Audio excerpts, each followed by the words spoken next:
Napoleon Hill says you can think and grow rich. But if you've been brought up like most people with work and you won't starve, this will make you uncomfortable.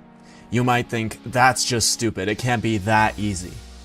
And even though the only way you'll ever be rich is by thinking, it's the hardest work there is. Let's take a look at my videos. Everything I do can be outsourced. I can pay $1 to a guy across the world to animate my video. I can pay a few dollars for a 10 times more pleasing voiceover. I could even outsource little things like uploading my videos for a few cents to people who will gladly do it.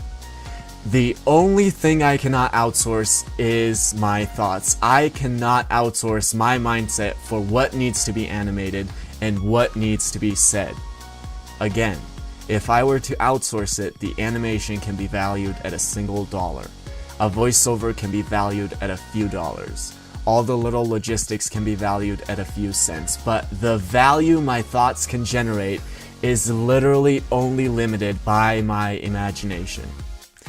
There are millions of people around the world who work 12-hour days at horrible jobs and make less money than if I were to sit back, do nothing, and let my tiny YouTube channel I created a couple of months ago make money on its own. And all because I was willing to think. There's no way you can read and get paid for it, right? Right. If you look for a job that will pay you for reading your favorite books, you probably won't find one. If you think, however, turns out the amount of opportunities is only limited by your imagination.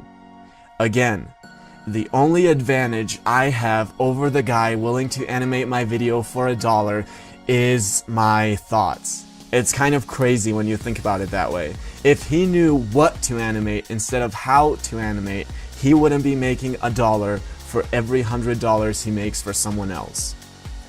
However, thinking has no value to most people. In fact, it's associated with laziness. When I graduated, every time I talked to my mom, she would ask me, "Have you started working at a good job?" And I would say, "No, I'm actually thinking about what I'm going to do."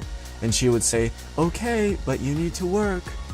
And the reason she's acting that way is because next time she sees her friends, she wants to say, "My son works at a bank," not "My son has been thinking a lot." The latter has no value to her friends. But let's not ask my mom's friends about growing rich. Let's ask a man who personified growing rich. Henry Ford said, "Thinking is the hardest work there is," which is probably the reason why so few engage in it. If you think Ford is just being poetic, let me give you a little challenge. Next time you have a day off from your 9 to 5, spend the 8 hours thinking in your room instead. No phone, no Facebook, no bullshit. Just sit in your room quietly and think. In about 5 minutes, most people will start wishing they were back at their 9 to 5.